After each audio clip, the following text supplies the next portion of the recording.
Chapter 11. Does Mary Mine? Alex walked through Port Talon, past the Fisherman's Arms pub, and up the cobbled street towards the library. It was the middle of the afternoon, but the village seemed to be asleep, the boats bobbing in the harbour, the streets and pavements empty. A few seagulls wheeled lazily over the rooftops, uttering the usual mournful cries. The air smelled of salt and dead fish. The library was red brick Victorian, sitting self-importantly at the top of a hill. Alex pushed open the heavy swing door and went into a room with a tiled chessboard floor and about 50 shelves fanning out from a central reception area. 6 or 7 people were sitting at the tables working. A man in a thickly knitted jersey was reading Fisherman's Week. Alex went over to the reception desk. There was the inevitable sign, "Silence, please." Beneath it, a smiling, round-faced woman sat reading Crime and Punishment. "Can I help you?" Despite the sign, she had such a loud voice that everyone looked up when she spoke. Yes. Alex had come here because of a chance remark made by Herod Sale. He had been talking about Ian Ryder. Spent half his time in the village, in the port, the post office, the library. Alex had already seen the post office, another old-fashioned building near the port. He didn't think he'd learn anything there. But the library? Maybe Ryder had come here looking for information. Maybe the librarian would remember him. "I had a friend staying in the village," Alex said. "I was wondering if he came here. His name's Ian Ryder." "Ryder with an I or a Y? I don't think we have any Ryders at all." The woman tapped a few keys on her computer, then shook her head. "No." "He was staying at Sale Enterprises," Alex said. "He was about 40, thin, fair hair. He drove a BMW. "Oh, yes." The librarian smiled. "He did come here a couple of times. A nice man, very polite. I knew he didn't come from around here. He was looking for a book." "Do you remember which book?" "Of course I do. I can't always remember faces, but I never forget a book. He was interested in viruses." "Viruses?" "Yes, that's what I said. He wanted some information." "A computer virus. This might change everything." A computer virus was the perfect act of sabotage, invisible and instantaneous. A single blip written into the software and every single piece of information in the Stormbreaker software could be destroyed at any time. But Herod Sale couldn't possibly want to damage his own creation. That would make no sense at all. So maybe Alex had been wrong about him from the very start. Maybe Sale had no idea what was really going on. "I'm afraid I couldn't help him," the librarian continued. "This is only a small library, and our grant's been cut for the 3rd year running." She sighed. "Anyway, he said he'd get some books sent down from London. He told me he had a box at the post office." That made sense too. Ian Ryder wouldn't have wanted information sent to Sale Enterprises, where it could be intercepted. "Was that the last time you saw him?" Alex asked. "No, he came back about a week later. He must have got what he wanted because this time he wasn't looking for books about viruses. He was interested in local affairs." "What sort of local affairs?" "Cornish local history. Shelf CL." She pointed. "He spent an afternoon looking in one of the books, and then he left. He hasn't been back since then, which is a shame. I was rather hoping he'd join the library. It would be nice to have a new member." Local history. That wasn't going to help him. Alex thanked the librarian and made for the door. His hand was just reaching out for the handle when he remembered. CL475/19. He reached into his pocket and took out the square of paper he had found in his bedroom. Sure enough, the letters were the same. CL. They weren't showing a grid reference. CL was the label on the book. Alex went over to the shelf the librarian had shown him. Books grow old faster when they're not being read, and the ones gathered here were long past retirement, leaning tiredly against one another for support. CL 475/19, the number was printed on the spine, was called Dos Mary, the story of Cornwall's oldest mine. He carried it over to a table, opened it, and quickly skimmed through it, wondering why a history of Cornish tin should have been of interest to Ian Ryder. The story it told was a familiar one. The mine had been owned by the Dosmary family for 11 generations. In the 19th century, there had been 400 mines in Cornwall. By the early 1990s, there were only 3. Dosmary was still one of them. The price of tin had collapsed, and the mine itself was almost exhausted. But there was no other work in the area, and the family had continued running it even though the mine was quickly exhausting them. In 1991, Sir Rupert Dosmary, the last owner, had quietly slipped away and blown his brains out. He was buried in the local churchyard in a coffin made, it was said, of tin. His children had closed down the mine, selling the land above it to Sale Enterprises.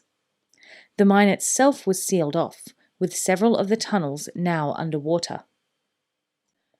The book contained a number of old black and white photographs, pit ponies and old-fashioned lanterns, groups of figures standing with axes and lunchboxes. Now all of them would be under the ground themselves. Flicking through the pages, Alex came to a map showing the layout of the tunnels at the time when the mine was closed. It was hard to be sure of the scale, but there was a labyrinth of shafts, tunnels, and railway lines running for miles underground.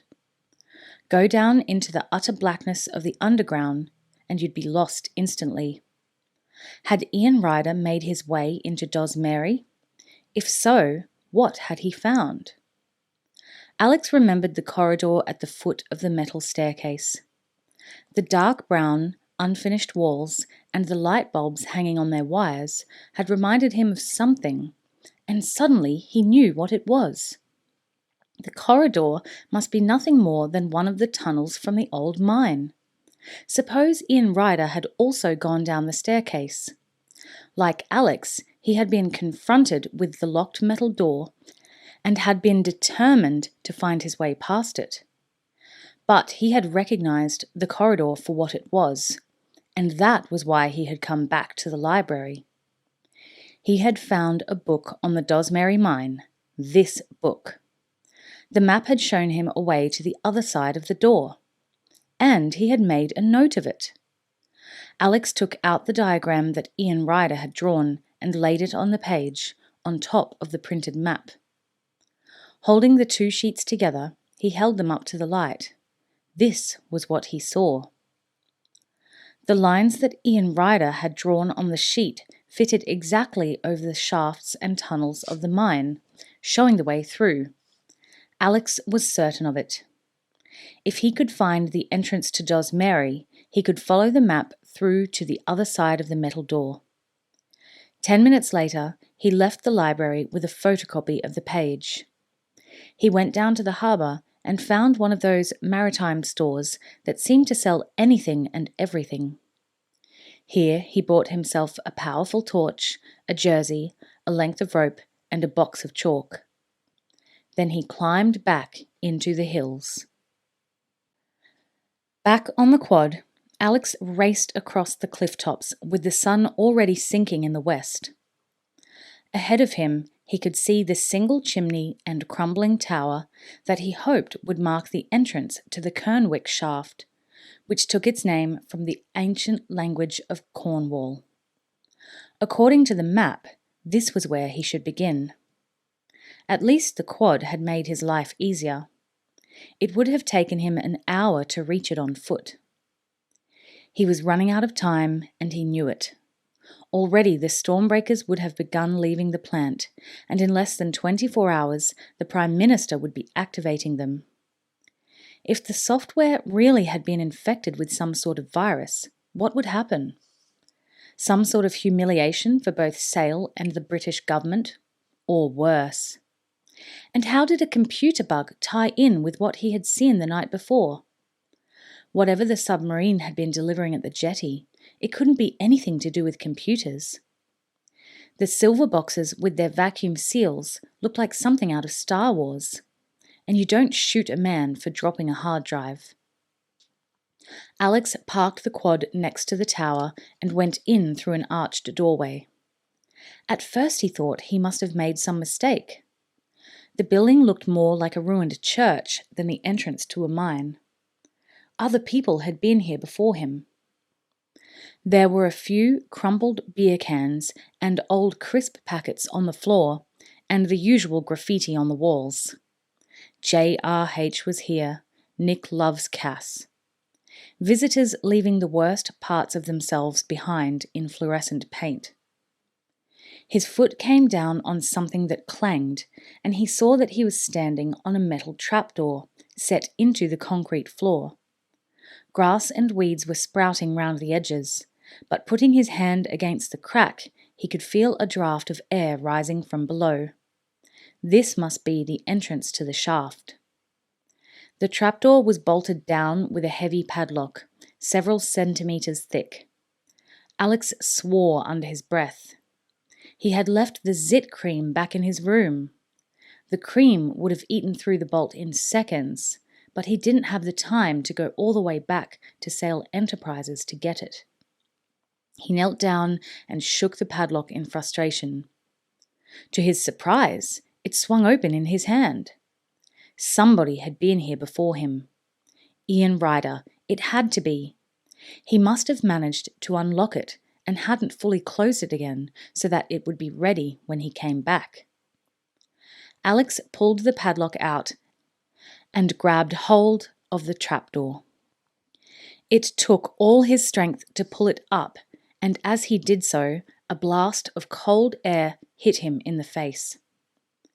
The trapdoor clanged back, and he found himself looking into a black hole that stretched further than the daylight could reach.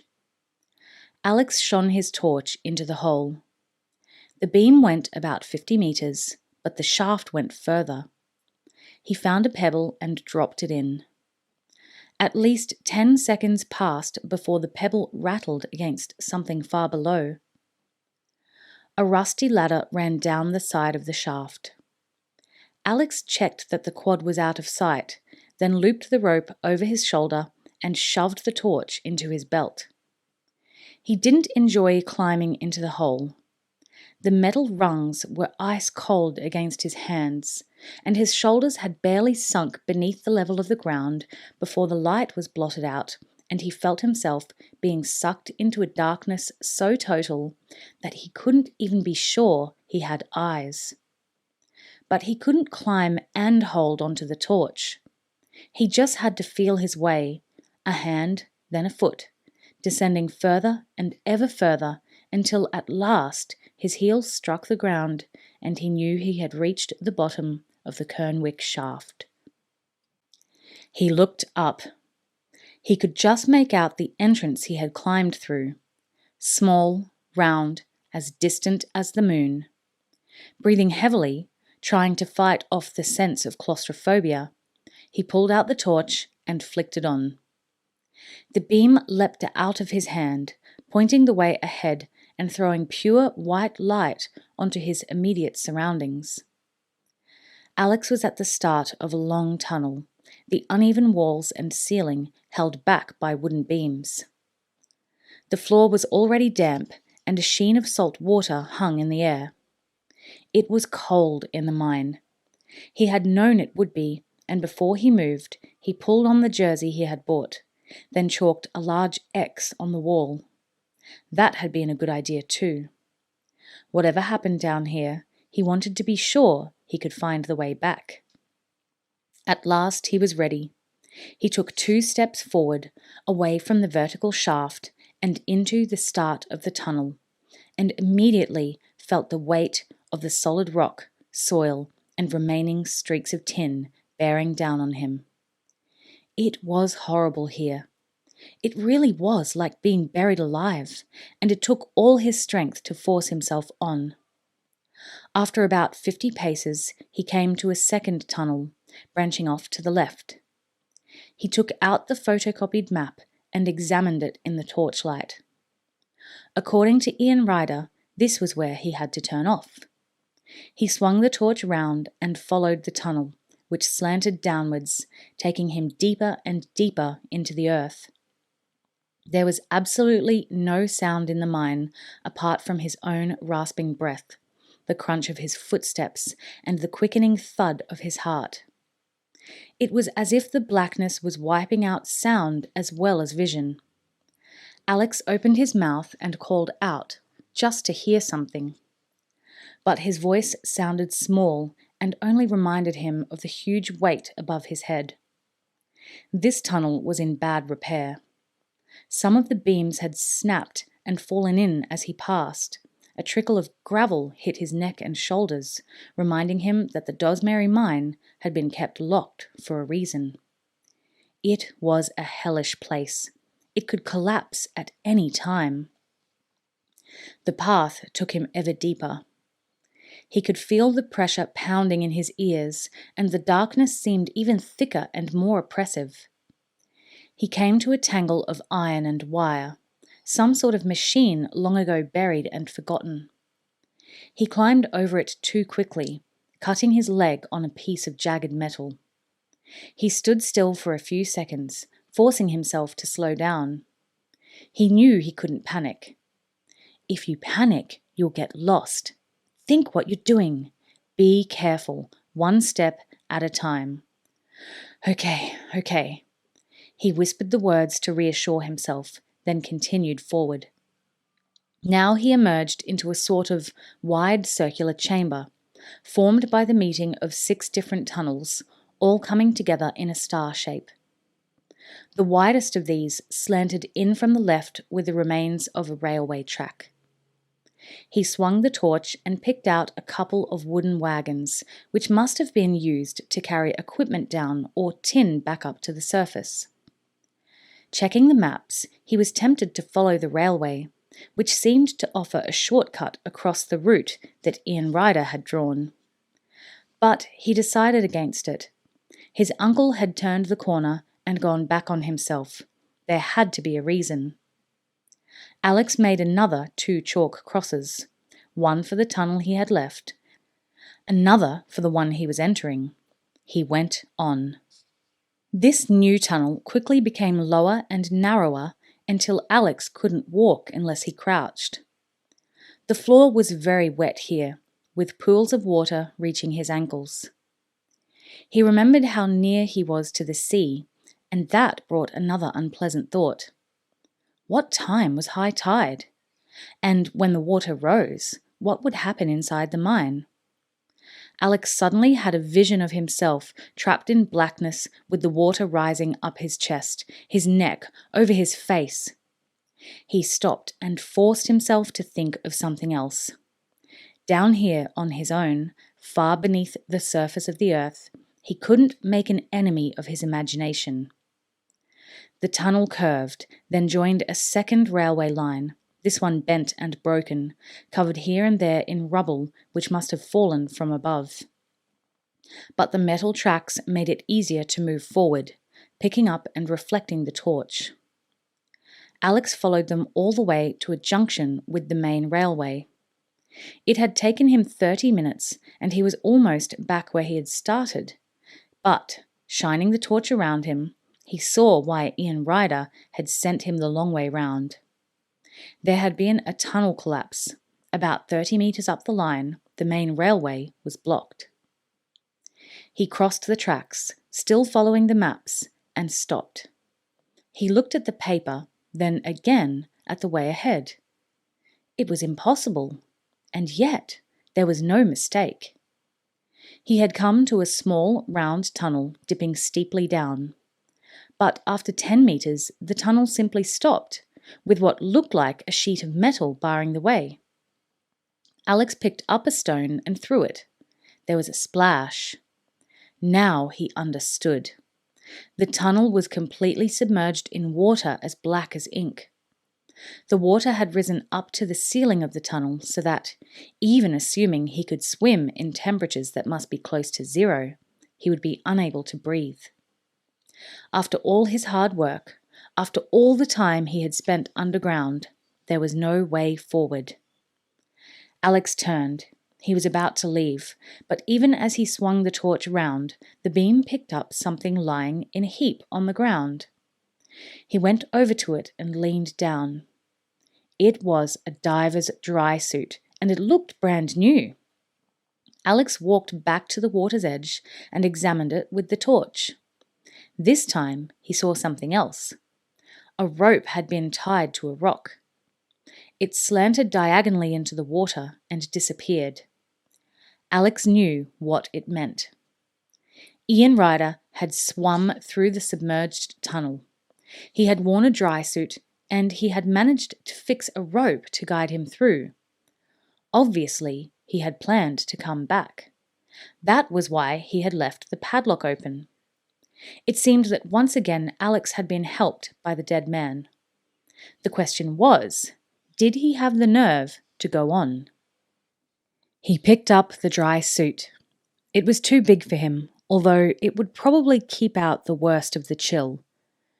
But the cold wasn't the only problem. The tunnel might run for 10 meters. It might run for 100.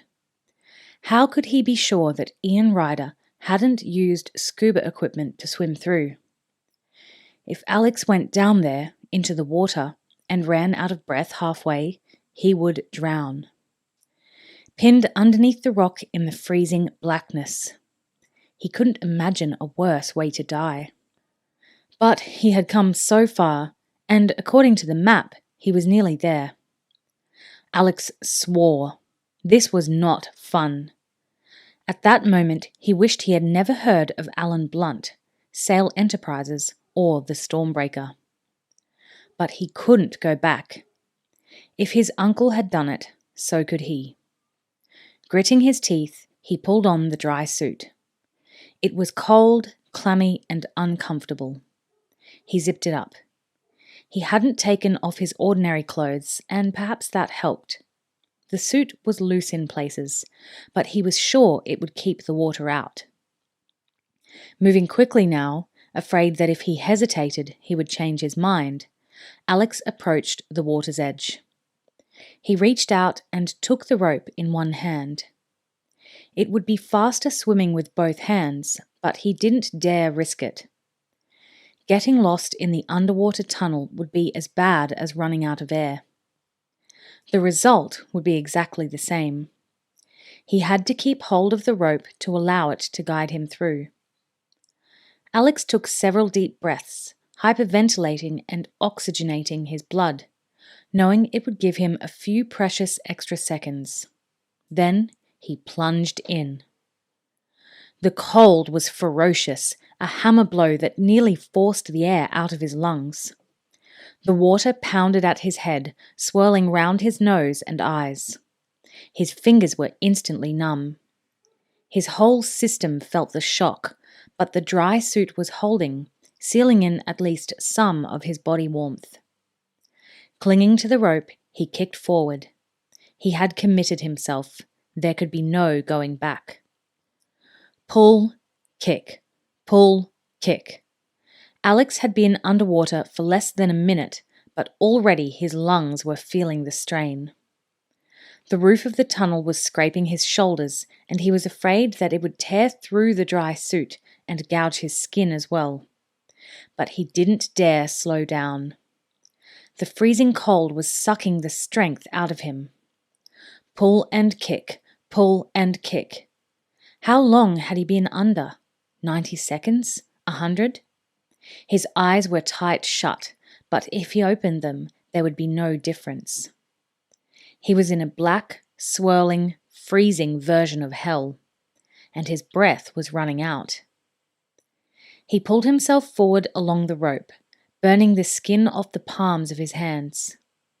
He must have been swimming for almost 2 minutes. It felt closer to 10. He had to open his mouth and breathe, even if it was water that would rush into his throat. A silent scream exploded inside him. Pull, kick, pull, kick. And then the rope tilted upwards, and he felt his shoulders come clear, and his mouth was wrenched open in a great gasp as he breathed air, and knew that he had made it, perhaps with only seconds to spare. But made it to where? Alex couldn't see anything. He was floating in utter darkness, unable to see even where the water ended. He had left the torch at the other side, but he knew that even if he wanted to, he didn't have the strength to go back. He had followed the trail left by a dead man. It was only now that he realized it might lead only to the grave.